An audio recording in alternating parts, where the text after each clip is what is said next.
네, 이처럼 이화영 전 부지사에게 중형이 선고되면서 정치권이 술렁이고 있습니다. 검찰은 이재명 대표를 공범으로 보고 수사하고 있습니다. 사회부 법조팀 이재준 기자에게 더 물어보겠습니다. 자, 이 기자, 대북 송금 혐의 규모가 총 800만 달러였는데 재판부가 전부 인정하지는 않았어요. 네, 그렇습니다. 검찰이 기소를 800만 달러에 해당하는 액수를 기소를 했는데 우선 이 액수의 성격을 나눠서 한번 살펴보겠습니다. 먼저 500만 달러는 이전 부지사가 쌍방울 측에 부탁한 이른바 스마트팜 사업비 대납 규모입니다. 300만 달러는 경기도지사 방북비용 대납으로 보고 기소를 했죠. 재판부가 유죄로 본 규모는 스마트팜 사업비 중 164만 달러, 방북비용 중 230만 달러로 394만 달러에 대해 외국환 거래법 위반을 인정했습니다. 그 나머지는 왜 불법을 인정하지 않은 거죠? 네, 재판부는 이른바 이 환치기 수법으로 반출된 자금에 대해서는 무죄로 판단을 했습니다. 이 당초에 검찰이 기소를 할 때 800만 달러를 직접 휴대해서 옮긴 혐의를 적용을 했기 때문인데 현금 이동이 아니라 환치기 역시 외국환 거래법 위반에 해당하기는 합니다. 하지만 검찰이 항소심에서 이 법조항을 적용을 새로 한다면 불법 대북 송금 규모는 더 늘어날 수 있습니다. 또 재판부는 불법 반출로 판단한 방북 비용 230만 달러 가운데 북한 노동당에 전달된 것으로 확인된 200만 달러만 방북 사례금으로 인정을 했습니다. 네.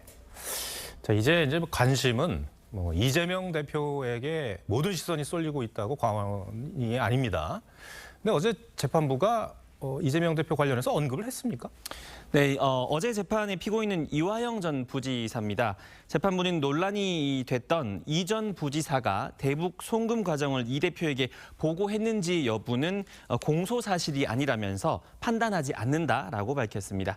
다만 송금을 실행한 김성태 전 쌍방울 회장이 법정에 나와서 이 전 부지사로부터 이 대표에게 대납 사실을 보고했다고 들었다고 진술한 사실을 언급을 했는데 어제 재판부가 이 김성태 전 회장의 진술의 신빙성이 상당히 인정된다고 여러 차례 언급한 것도 검찰 입장에서는 긍정적으로 받아들이고 있는 분위기입니다. 예. 자, 이 판결이 앞으로 이재명 대표 검찰 수사에 어떤 영향을 미치게 될까요? 네, 검찰은 지난해 9월 이 대표에게 청구한 이 구속영장 청구서에서 이 대표를 이 대북 사업과 또 방북 추진의 최종 결재권자이자 이를 통해서 정치적 이익을 얻으려 한 주체로 적시를 했습니다. 영장 기각 뒤에 수사가 잠시 주춤했었는데 이번 판결을 통해서 속도를 낼 것으로 보입니다. 검찰은 우선 이화영 전 부지사의 외국환 거래법 위반 공모 혐의를 먼저 적용할 것으로 보입니다. 또 다른 핵심 혐의는 구속영장 청구서에 기재했던 제3자 뇌물 혐의입니다. 쌍방울이 제3자, 그러니까 북한의 조선 아태위나 조선 노동당에 건넨 돈을 사실상 이재명 대표의 정치적 이익을 위한 뇌물 성격으로 보는 겁니다. 다만 이 대표는 검찰의 이런 혐의 구성 요소가 한편의 소설이라는 입장을 계속 밝혀오고 있는데 들어보겠습니다. 백억이나 되는 거금을 북한에 대신 내주라고 하는 그런 중대 범죄를 저지를 만큼 제가 어리석지 않습니다. 이 대표가 이렇게 강경한 입장을 취하고 있기 때문에 수사와 기소 과정에서 이 대표와 검찰의 치열한 공방이 예상됩니다. 네, 이재준 기자 잘 들었습니다.